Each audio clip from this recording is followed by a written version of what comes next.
Hi, everyone. So it's been a long time ever since I did this for the last time. So maybe I'm out of practice. Let's see what happens. So you're here because this is the language worker, and the idea is for us, two people in the language industry, to have an honest conversation about our backgrounds, focusing on Anya, I promise. But what can I do? I'm me, right? But the idea is just for us to share experiences and talk about what has been going on and not, and how things started and how things are. We will see how the conversation goes. As you know, there's no script, no prepping, and no editing. So whatever happens, happens. So if you need to go to the bathroom, it will be here. If the dog comes in. So all these things have happened and everything is okay, I hope, right? So if you like the content, just subscribe or leave me a message or send me a text. Do anything for me to know that you're enjoying it. And if you have any ideas for episodes, I love people's suggestions. And because usually I don't know the guests, and this is the case again, right? So because I don't know you, it's like, oh my god, she must be very interesting. So I've been following your profile, and let's talk, because of course you are very interesting, I can only imagine.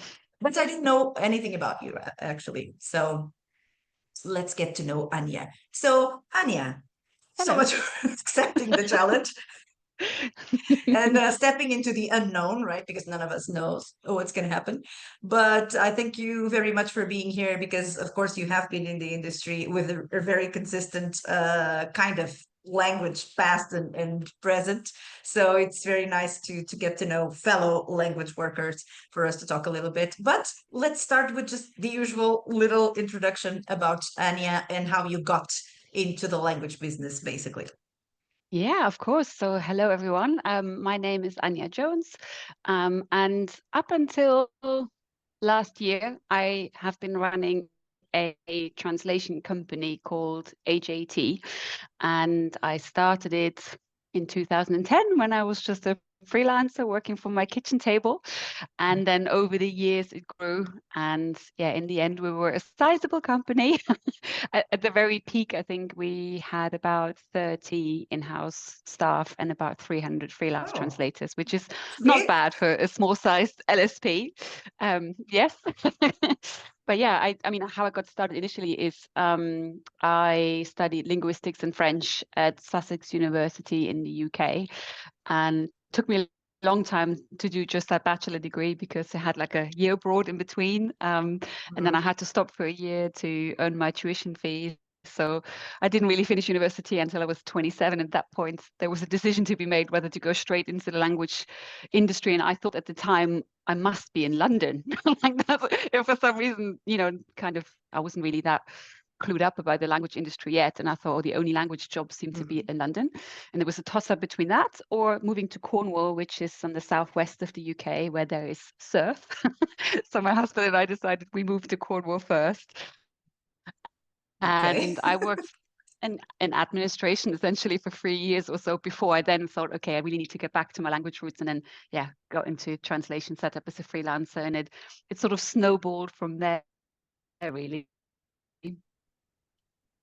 Okay, we're Can you hear having me a okay? bit of Oh, the technical difficulties, because oh, I oh. can actually hear you, but it's Yeah. usually, the video is frozen many, many times. Ah, okay. So I think the whole audio should be fine. So now we Okay. can see you perfectly well, or I Okay, can see you good stuff. perfectly well. So that's great, but I always want to know, like the beginning of times, right? Oh, to Did be you have one of those? Were you part of one of these families where, I've discovered amazing things about some of the guests, because people have been in families where studying languages was already yeah, something you would inherit, or working in this area, or you have, people from yeah. multiple parts of the world in your family. What was your story? Were you also in that situation, or just from the UK with UK family? Because I'm just Portuguese with Portuguese family. That's all I have. I'm compared to some of the amazing people you've had on this podcast, my background story is going to be quite boring. And so I grew up in East Germany. I grew up in a town called Dresden, and in my family, it's more of a musical family. So my dad is like plays the Mm. violin in an orchestra. My mum is a piano teacher. My granddad leads a Okay. choir and composes his own songs. And I tried the violin, but it was absolutely awful. So So languages is rebellion in your family. it's also the only thing I seem to be good at school. So it was, the process of elimination. Languages was the one thing that kind of came easy to me compared to maths or physics or any of the sort of the sciencey But subjects. you did So have like a mm. multilingual background somehow since you were, a family from who spoke English and then you being raised in a Well, I no, actually, so I grew up in East Germany in a German family, and I didn't move to the oh. UK until my early 20s. Ah, So so yeah, so I thought you were British. well, I take that as a compliment that I've mastered my accent. It's really funny. So when I meet people for whom English isn't their first language, they're like, "Oh, you must be Mm, British." If I meet anyone who's British English speaker or British native speaker, like, "Oh, yeah, so of where are you course. from?"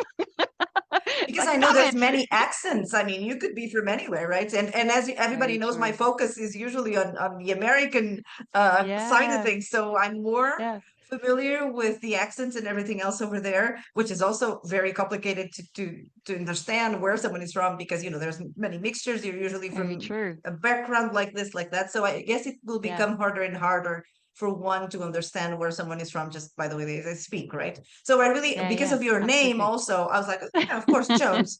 That's it. Like Yeah, Bridget that's a, Jones, she's from the UK.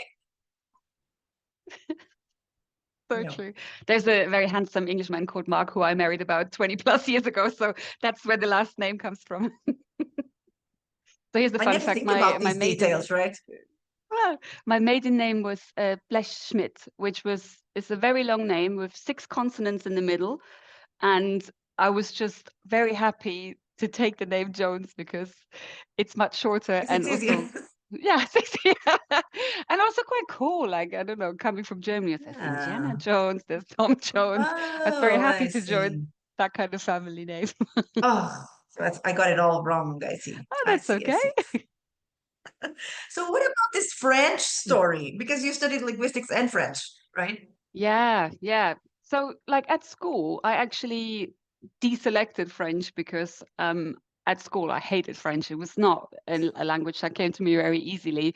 And I think it's Mhm. partly to do with the teaching style, and particularly in Germany, I think they're so focused on the grammar, on teaching the grammar, that it just takes You're it German.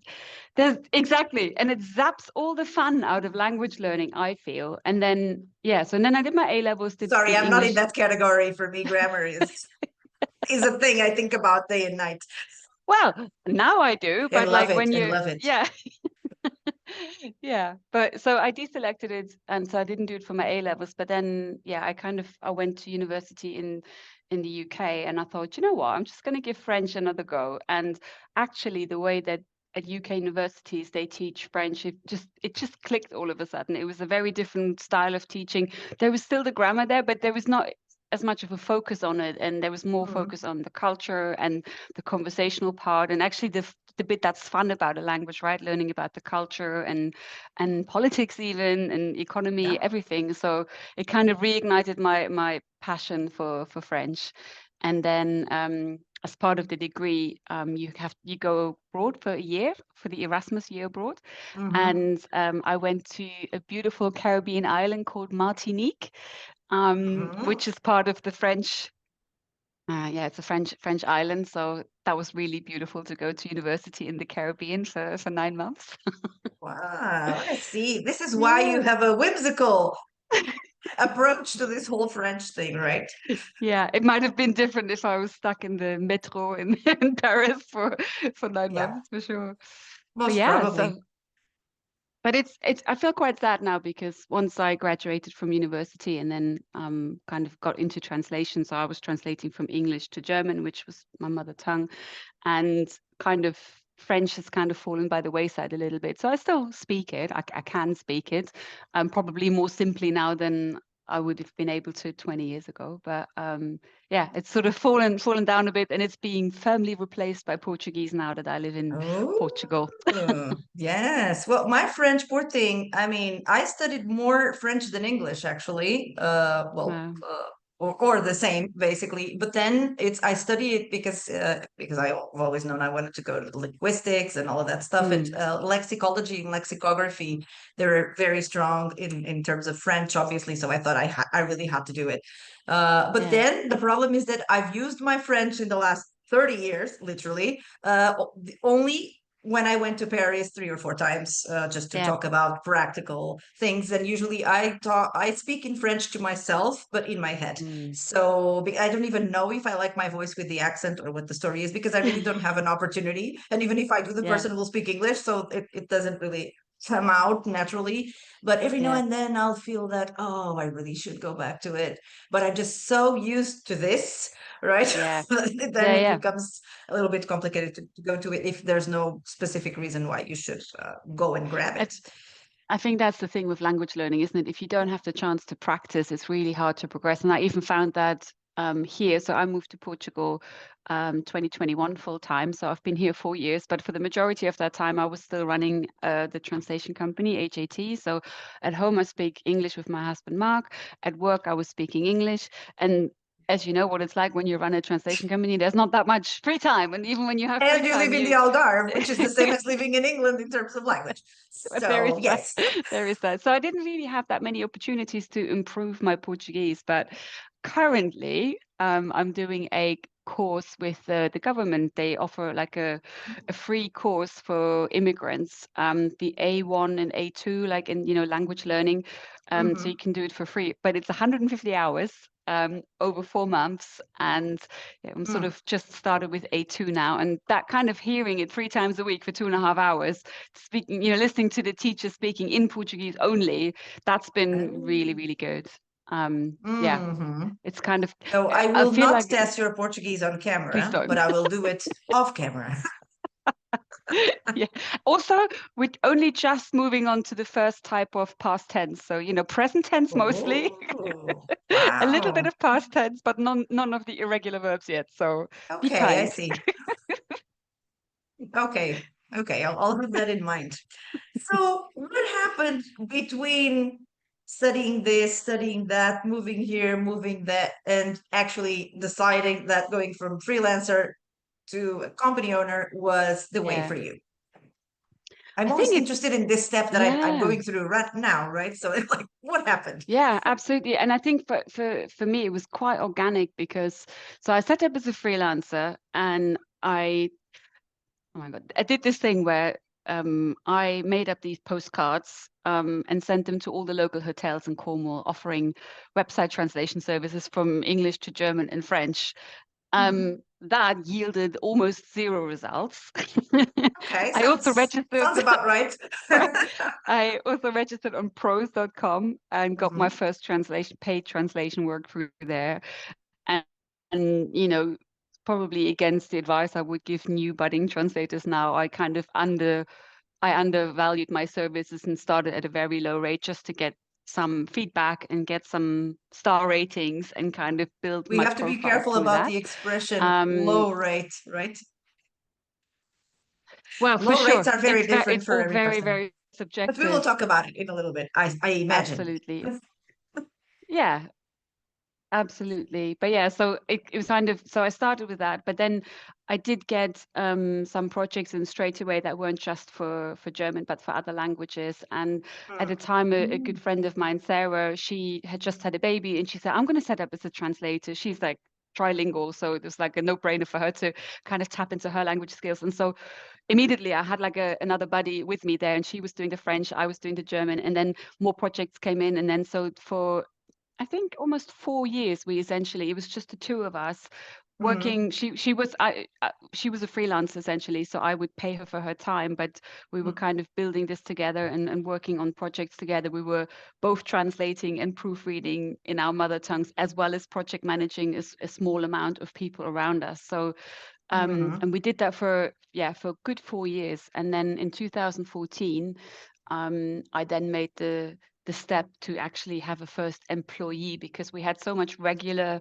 German translation work coming in that I was like, okay, actually I could employ someone and it would be relatively Wow. low risk. And so that was the kind of and once you've got the first employee, I feel like then it's like once you've gone through the process once and you understand what it feels like and what kind of the pros and cons are and the challenges and the opportunities, then I think it makes it Mhm. easier to open the door for getting more people on board.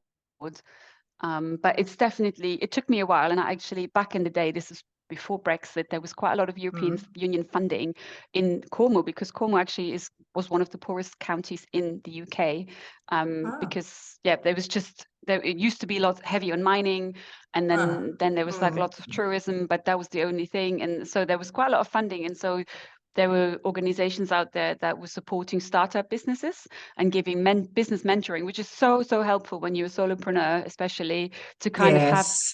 someone else, So I still really hold those people very close to my heart. There was Greg, who helped me with the financial forecast, and Karen, who's basically in marketing, and then there was Sarah, and she talked to me about, well, is it time now to actually take someone on? Should you be doing that so you can work on the business rather than in the business? And those people have been instrumental in kind of helping to push me in Wow. the right direction and help me overcome some of those fears that you naturally have as a solopreneur, right? Because all of a Hmm. sudden you're not just looking after yourself, but then you're also looking Which is after already hard enough, everyone right?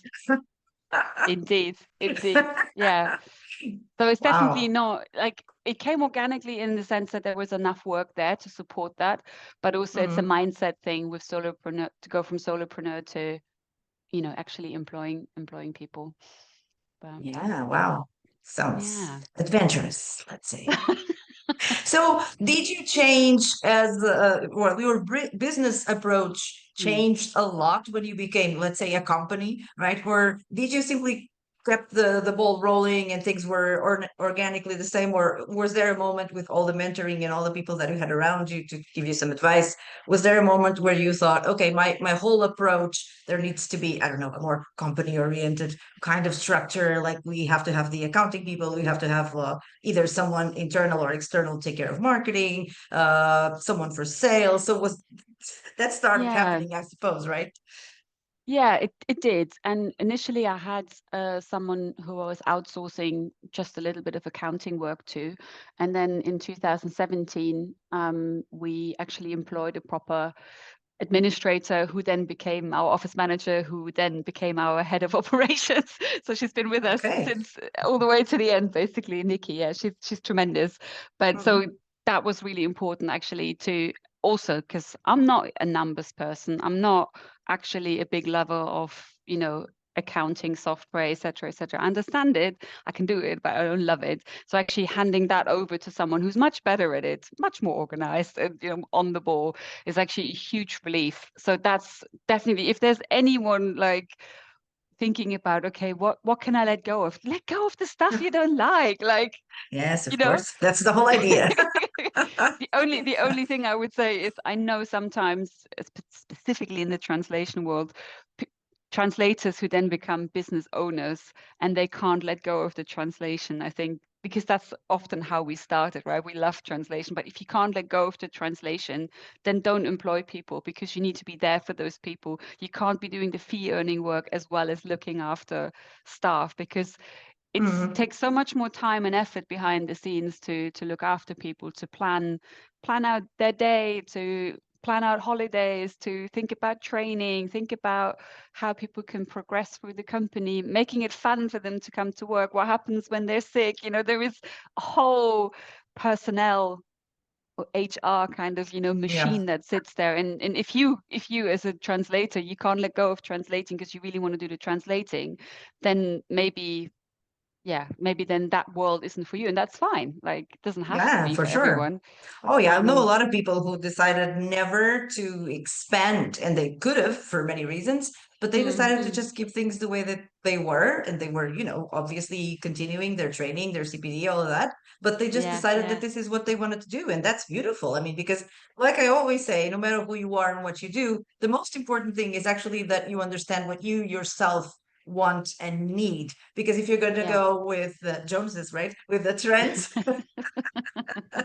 then it comes to a point where you just cannot sustain it as a person. And Yeah. usually you have one of those meltdowns or breakdowns or one of those things, Yeah. right? So I think you really have to understand. I talked to someone about 2 years ago about becoming a business owner or not. And she said, Mm. I would say the most important thing is to actually check your energy levels.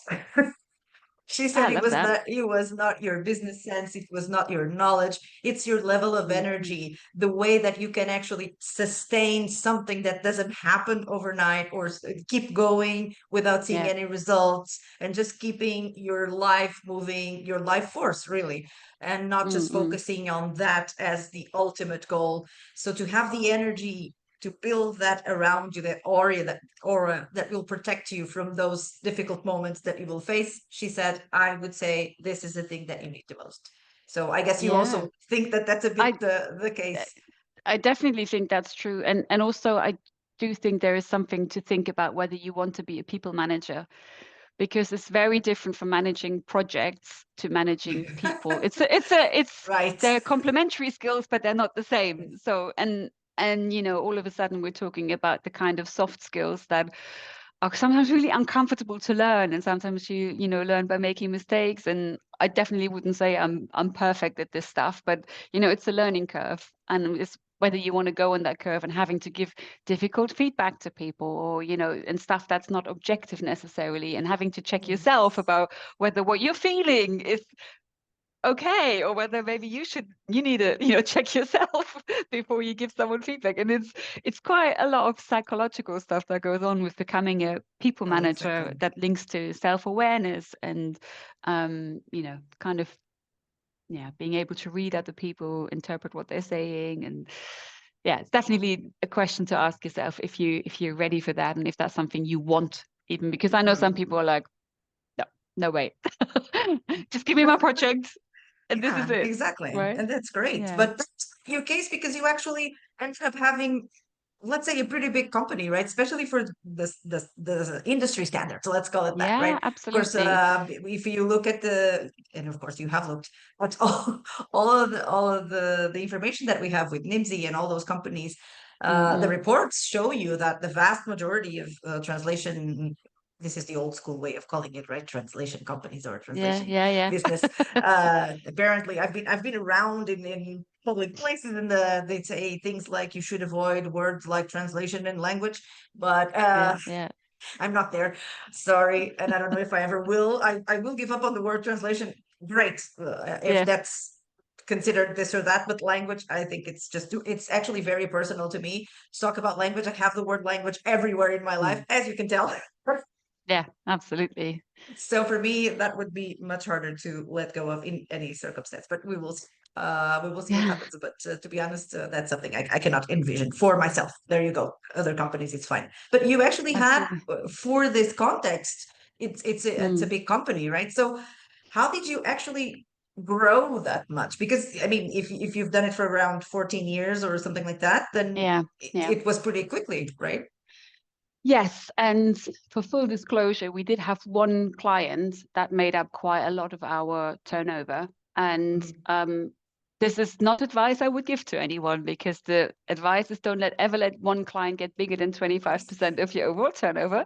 We know this, Or a but freelancer or anyone, right? You should not allow exactly. that to happen. This is the theory. Exactly. This is the theory. And sometimes you have to weigh up the pros and cons and weigh up where you see growth and you see opportunities. And so for us, so our biggest client was, I can say this is fine. It's Anything you Smartling. want. So Smartling, which is Mm. for those of you who don't know, they are essentially a language technology company. That's how they started. So they were a startup in 2009, and I joined them as a freelance translator in 2010. And I was one of their first translators from English to German. And it Cool. just for the fun of it, because you've been around for a really long time. When I set up as a freelance translator, so we're talking 2010, I was looking at the Mhm. tools that were out there, and I looked it up online. I was like, oh, Trados seems to be like a favorite. And I looked at Trados and I was like, there is no way in hell I'm going to be using this interface in my day-to-day life Hmm. to translate. Like, I'm sorry, but back Same. in the Don't tell day, it anyone. looked like a PC. It's It was like a complicated. PC interface from the 1990s. I was on the Mac. I would have had to invest in a PC. I was like, I'm Ah, not having it. yes, I yes, can't. I yes. just cannot. It's against my personality. And then came along Smartling, and they were truly one of the first, I think, language technology companies to be in the cloud. So all of a sudden you had access to a cloud-based platform where you just logged in. Doesn't matter which, whether you're on Apple or on PC, doesn't matter what the operating Hmm. system is. And it was such a clean interface. It was context view back in 2010. And for the young translators starting today, obviously they think, yeah, why wouldn't there be a context view? That was an actual first, right? Back in the translation industry. And so I was completely enamored with the tool as much as with Hmm. kind of where the company was going. You know, they were attracting some really great companies to translate. And so actually, Smartling were a huge driver for our growth. We of course also had direct clients Wow. locally in Cornwall and in the UK as well as in France and the US. Hmm. But to be the truth be told, the biggest driver was that company, and they are essentially, when you think about the supply chain in the translation industry, they were the technology partner. We were delivering the Hmm. translation services on their platform. And through Wow. that, because they were just starting up and they were attracting all these clients. And so we had very, very regular translation work from English to German, English to French. And that allowed us to take on translators in-house. So we had translation Makes interns from sense. universities across Europe. We Oh, had nice. graduate translators straight out of university, so no experience, and we were training them up. And then we had also run a graduate scheme for freelance translators. So people, as you know, the majority of translators who qualify after university are straight out on the freelance market because there's just not many translation jobs in-house. So you have that chicken and egg situation. So, okay, I need experience, but no one will, give me a job. So I can't gain the experience. So we're going round and Yeah. round in a circle. And that creates cycles of exploitation and lowballing rates and all that sort of stuff, which isn't ideal for anyone. So we thought that's what we're going to do. If we've got this opportunity to take on translators, we can take them on, we can train them up, we can give them that safe and collaborative entry into the translation industry.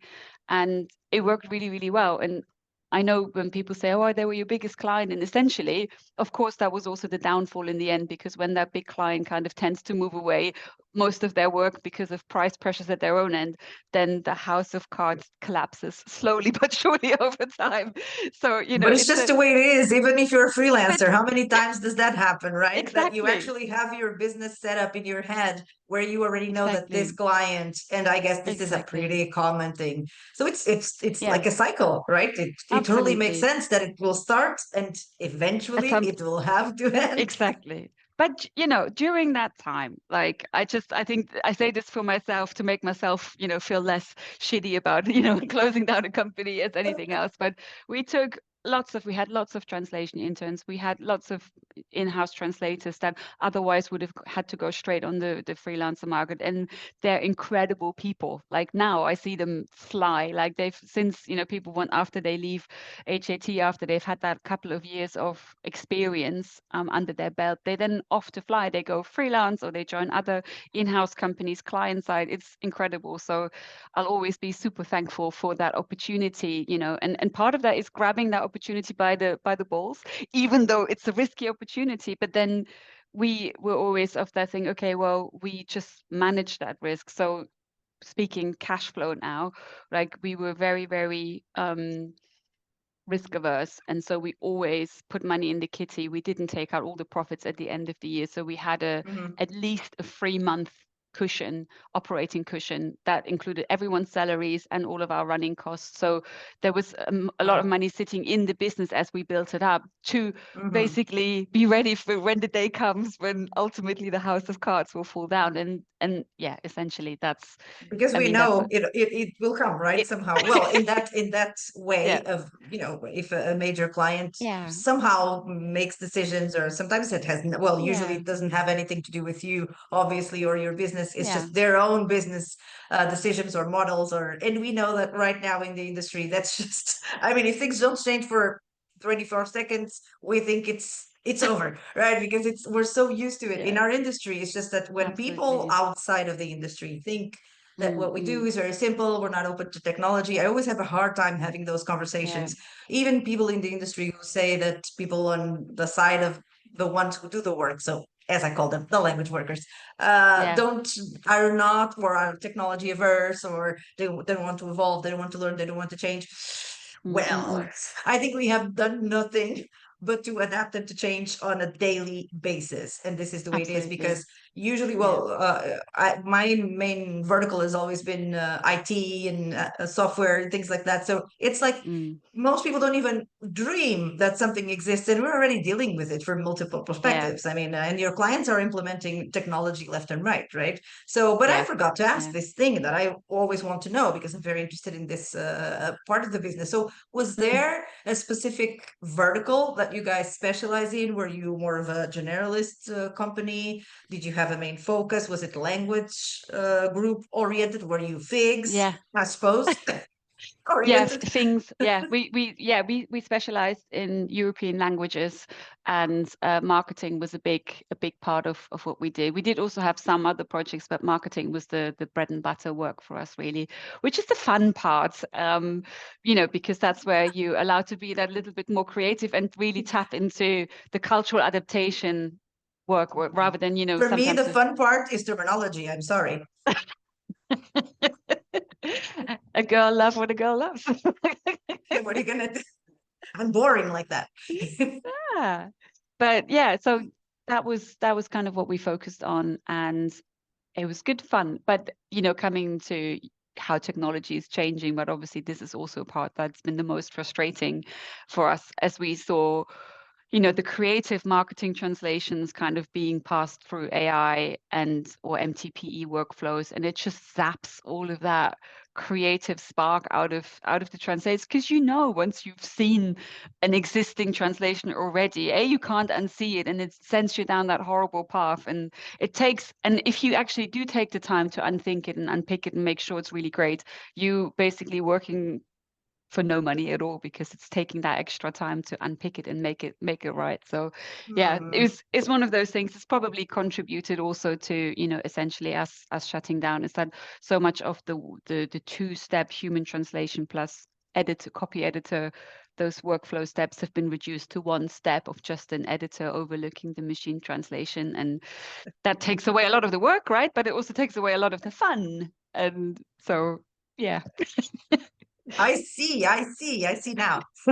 So you're This may be controversial for someone, that's like for some people who are into technology, but I I'm here for the I would debate. say yes, of course, but I'd say that's a mainstream approach. I mean, most people feel that way, right? And I guess it depends Mm. on so many things. I always say thinking about what is one thing. Who you are in it's a whole other thing, right? It's just Yeah, it comes back to the whole idea of understanding your background, why you do it, how you did it, and through what, yeah, right? For me, to be absolutely. honest, the first time I had a machine translation post editing job, it was 2007. Okay, when they were still experimenting. So for Yeah, me, yeah, that's kind of a super, you know, yeah, normal thing, but it also depends on everything that has to do with the way you build your career, of your course. kind of goals, your type of person. If you're a more creative person, then it's totally different than for me. I don't consider Mm. myself creative at all, right? So I like boring, repetitive kinds of jobs. I do grammar related and lists of words and things like that. So that's, Yeah, that's me. I'm yeah, super boring. So I kind of have a bit of a machine side to myself. I guess that's why then I have to do so many different things, because I like a lot of expansion, but at the same time, when it comes to work, there's something there that is a little bit more mathematical than a lot of the yeah. people that I know. So maybe that's what balance things out. But Maybe I that's why you have understand. I totally the get it. yeah. terminology, crystals, terminology, crystals makes the perfect balance Exactly. overall, right? It just sounds very strange. But for me, yes, it's true that somehow there's a line that connects all my dots and makes it all happen somehow in parallel, right? But it's true that I understand that of course it was very disruptive Hmm. to the industry as a whole, obviously, right? I'm not blind to that, obviously, cannot deny it. No, absolutely. And I also think that, it is just one part of a huge picture. Like when we really truly think, I mean, I don't think that people who are developing AIs, like, large language models for translation or neural networks, that they're really truly altruistic. Like that's not necessarily why they're doing it. But when you think about it, obviously the giving more access to information to more people around the world is actually, it's a good cause. It's just it doesn't play out that way because typically the large language models are trained on the high traffic languages, often colonial Mhm. languages, so it's we're not seeing that translated into altruistic good causes, Right, right, right. That's why I say it's a very philosophical question, actually. And yeah, you have to find yourself within everything that is going on and find your path and see how yeah, much you want to sustain this whole particular situation. Because obviously, if you think about it, there's lots of things to consider, such as I've mm, read articles about all sorts of, well, not only the super high water consumption, also the fact that there are a lot of people in the less developed countries or underdeveloped countries where they actually almost are treated, I've read this, like slaves because they need to produce so much content or they need to, to do so much to mm, help the machine or to teach the machine. So it is very controversial, and that's yeah, why yeah, you have to know about it. I mean, there's no way around it. The more you know about it, the more you know what to do with it, if you want to do anything with it, right? yeah, Or if you just use it for fun or something definitely. like that, then you have to understand where you fit into this new thing that's been created for us, right? So we have to kind of Yeah, try to still find our path like before, but now knowing that somehow the more information we have about all this, the better decisions we can make, just like anything else. So I do understand that. And how did you, I mm. mean, with all this all of this happening, you moving or going back and forth a little bit, Portugal, UK, and all of that. So, how did you come to the conclusion that that was the right moment to actually, as they say these days, pivot? Right. So this is what we have to do to say. We cannot say or decided to close it or quit or whatever. You have to say to pivot, right? Yeah, yeah. Essentially, just for a little bit of context, so before COVID, before 2020, we had an office in Newquay, which is a wonderful seaside town in Cornwall. So we were 10 minutes from the beach. Lovely. 14 desks. So our maximum was 14 people that we could employ at any one time. And Mhm. I think it was a good number. It was actually very good number. And then COVID hit. And so everyone was working from home. And at the same time, there was a lot of content being created that then needed to be localized. So we saw a huge surge in translation requests and demand. Mhm. And it basically led us to double our in-house team from 14 to 30 over the space of 1 year. So Wow, because that is now all of a amazing. sudden we could also made the decision, well, everyone's working from home anyway, so we might as well, reach further out because Newquay, Cornwall is it's the end of the UK, so not a lot of talent sits there waiting for you to offer them a job. So actually going spreading further out was really good, and we also started creating contracts to employ like freelance contracts that we call in-house remote. So contracting Mhm. freelancers, but for a certain number of hours per week rather than on a Yep, per yep. word basis. So they Mhm. acted like in-house. They were like in-house team, but they were physically based in Austria or France or Germany, etc. And so we built. We went from 14 to 31, I think it was, in the Wow. space of a year. And we managed it. It wasn't always pretty because there was a bit more churn during that time because it was very stressful environment, especially for the project managers as well. And managing the growth and the workload is quite tricky. But then it kind of came crushing down very quickly after COVID. And so all of a sudden we saw ourselves with a lot of loss of that work, which was a mixture of things, right? It was people were going back outside. There was not being quite as much content created. There was price pressures. All of a sudden there's a Yes. CEO change with our biggest client. And then all of a sudden, no more agencies. We just want to work with freelancers. And there's like excuse my language, the perfect shitstorm. So, I believe you you. know, and it's a horrible situation to be in anyway, because we actually really loved our team and we loved our freelancers. We were probably one of the only translation company to have a Slack channel, an open Slack channel for all of our translators, where everyone could It paste is everything. rare. I keep talking about it. It's very rare. And I loved it. And literally, people could have a moan about a client and we wouldn't go in there like, shooting people down. It's like, yeah, we hear you, just let it out. We know we can't always change the situation, but we're here for each other. We can listen. And so we had for me anyway, I felt we had a beautiful community. So it was really annoying that the work just wasn't there to match, the size of the team that we were. So we kind of had to go through a couple of rounds of redundancies over a couple of years, reduce the team down a little bit. And by the end, I think we were about 12 people. And then there was that point, it's like where financially, like when you were looking at the balance sheet, it just wasn't adding up anymore. And we kind of had, it was either going through another huge round of redundancies, like reducing the team by half at least, or just saying, do you know what, maybe now is the time just to close it down. And we were in a good position because we'd always been very risk averse. We kind of had our cash buffer there sitting there, so we could shut down with our head held high, get everyone paid, pay the redundancy monies, get all the translators paid, of course. And so no one was left out of pocket, which, you've seen some of those big takeovers, Yes, I the horror have. stories. Of course. So, I feel like, and also like you were talking about energy levels earlier, right? About you need to check where your energy levels are. And I was beaten.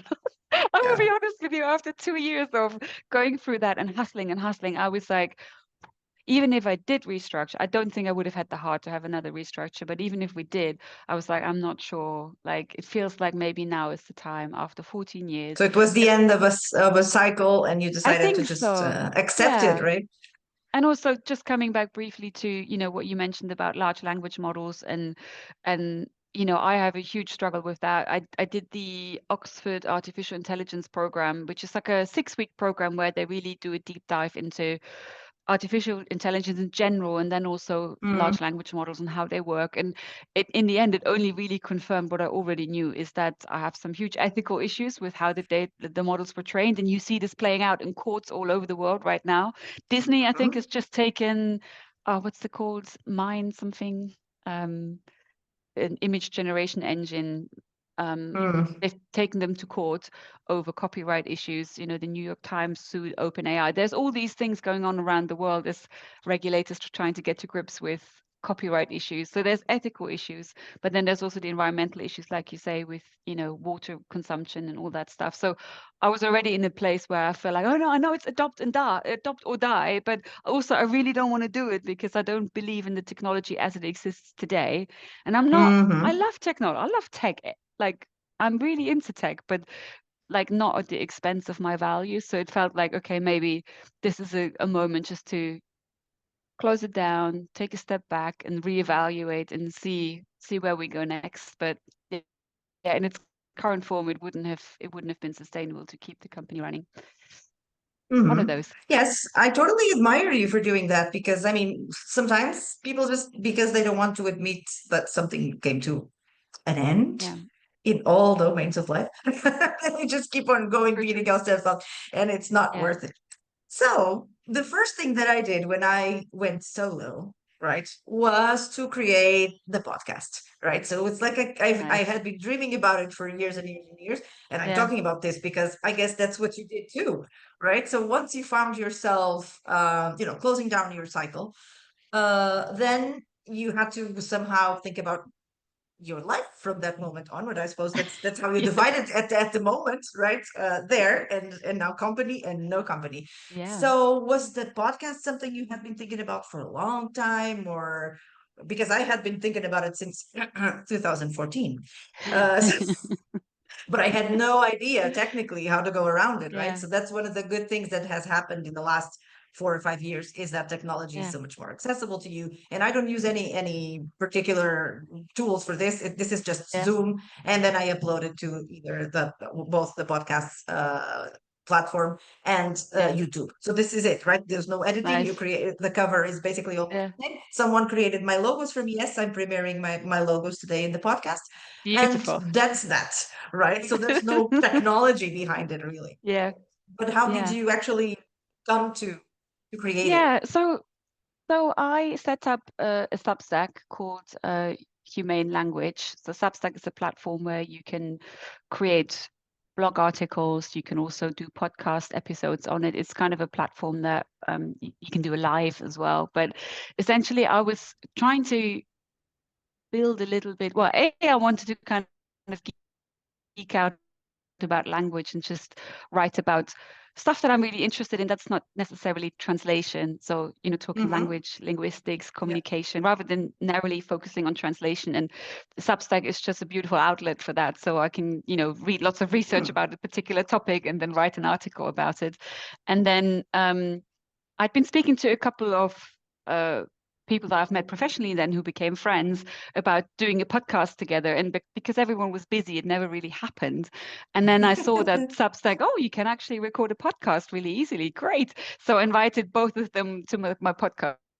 Done two so far, two episodes, but those two are the people that I initially spoken to about. We were dreaming about having our own podcast together, and then Ah, nothing happened I for a year. So I see. thought, let's just record one and see where it takes us. But I love it. And I said to you on LinkedIn that what got me started was actually your podcast, The Language Worker, because I love the format of not being scripted, not being edited, not having anything to sell other than just, being talking to other people in the industry and swapping war stories, so to speak.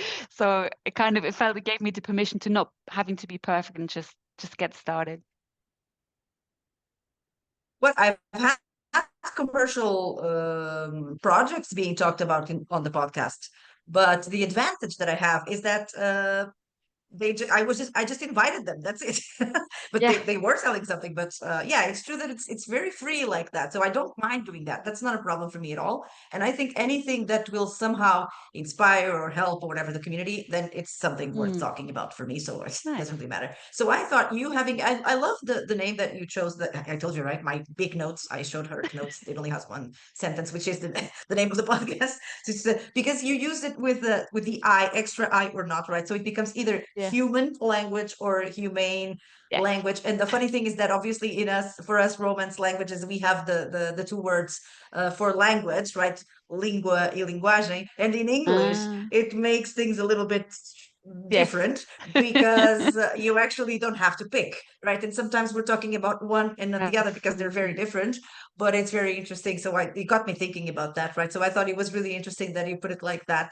So it gives it a twist, not necessarily in that sense, but in the human part and humane part. So instead of the Yeah. focus on the language part, more on the human part. So that was cool. So what was your inspiration for that? Yeah. Is it because you just want to talk to people in a humane way? It's a little bit both. One was actually just getting back to my passion for language and communication. As you know, you start out as a freelance translator, then you build a No, business, no, and I I haven't didn't. I didn't. I translated, didn't. I didn't. No, it's not like that. But I'll tell you It's how not it like is. that. But I stopped translating probably in 2013 because then I was managing, right? So Mhm. I was like, I want to get back to my language roots. And then I haven't actually translated for a good 10 years. So I felt like I But just wanted there's to get lots you back to can the do in actual. language, right? That has nothing to do with For sure. translation. Well, not directly to do with translation. Exactly. Exactly. And so it kind of got me thinking because I keep coming back to language and communication because I feel like it's not the only thing that I'm good at, but it's what I'm drawn to naturally. Mhm. So I kind of wanted to just explore that side without a commercial, you know, kind of backstory to it or kind of a need for it, but just for the pure joy of it. And then I was also thinking, okay, well, I feel like I'm really unemployable right now because when you've been a managing director, you essentially become this generalist, right? So you do a little bit of everything. You're not necessarily a master of anything. So when you then try and go into roles that are more specific, for example, to writing or communication, it can be a little bit hard to show people what you can do without actually having some kind of portfolio. So I thought, maybe I'll just get started with this human language Substack and publish a few articles, maybe record a few podcasts and just show show the world what I can do. So as and when I need to step back into, the world of work, then I'm not left with nothing, because obviously when when the company shut down, the website went. So all of that writing that was there is, no longer visible. So I can't You really are use now a it. solopreneur. Well, there you go. back to where I started. Because that's the beauty of it. We come back to it. I've been solo before, right? But my background was not being a freelance translator and then becoming something else. That was not how it happened. I actually started as a researcher at an institute of the university in terminology. So that's how it Wow. started. And Yeah. then I actually went to work for 2 years in the music business as what you can call an interpreter. One day I'll explain what that means in that sense. And then I actually went to the States thinking that I was going to work with artists. And that's Yeah. when I became a full-blown independent language consultant. And of course, Ah, everybody knows I talk about it all the time. My first big client was Apple, and I worked on site wow. on their headquarters. So that really, well, kind of made everything else possible, obviously. Yeah. And then the thing is that I've worked for many LSPs. I've worked for Transperfect. I've worked for Accolade. I've done all sorts of Mm, things: vendor management, project management, terminologist. I've done all these things. But the truth is that I've always done independent work, right? But I'm just not a mm. translator as such. Right. So I Yeah. do, Okay. that's why I call myself a language worker, because I don't do Yeah. necessarily translation, but translation might be a part of the job or the task Yeah. or the Yeah. project. But I don't really have a focus like that, because I'm Yeah. usually in the position of a language lead more so Yeah. than necessarily someone who does a specific task.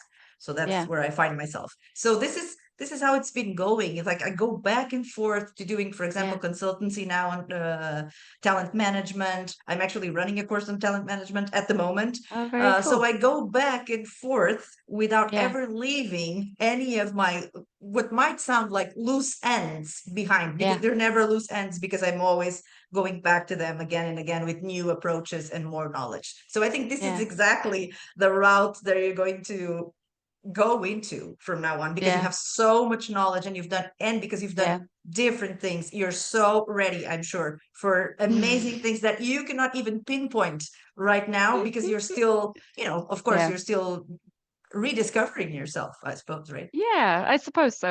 I did have a good call with an NGO last week, I think it was, for a potential kind of a part-time role in as a Hmm. communications officer, which really Wow. excites me because it's a cool Sounds NGO that does. fancy. I know it's in the healthcare sector, but they do Uh-huh. really cool stuff, and just to use the use my skills and then use it to do Exactly. something good. Yeah, that'd be my absolute dream. So I'm So hoping to this do a is little bit more exactly of what's that. going to happen. You'll see. You're just going to go back to all of the things you've done. Like I say to younger people, don't worry about any job that you do. Each job that you do will prepare you for any Yeah, job that you will do. true, Right. So true. you just don't know when these loose ends will meet each other again, and you will Mm, be mm, so much more prepared than someone who's always, well, of course, they are specialists in something, obviously, because I also yeah, consider myself, if I focus on something, is maybe um software localization, but the truth is, and terminology obviously, but the truth is that yeah, I love doing lots of different things, and I like clients who believe that my skills are the skills that they want for someone who can solve problems for yeah, them, language problems, right? So that's the idea, and I'm sure that this is going to go the same way for you, because that's just how it yeah, is. We come to a moment where we know so much yeah. that it's almost like other people recognize things in us that we don't know yet, and it's been there but we don't realize, or something like that. So it's a really interesting moment to just finish something, start Yeah. something. And since you started also a podcast just like me, it was the first thing I did was to start a podcast. So hopefully, you Okay, will good things to see come. that it's actually, well, I'm not well, it actually didn't go the way I expected, to be honest, so far. Yeah, But I still believe that everything is going to be fine, and I yeah, just have to do what I have to do.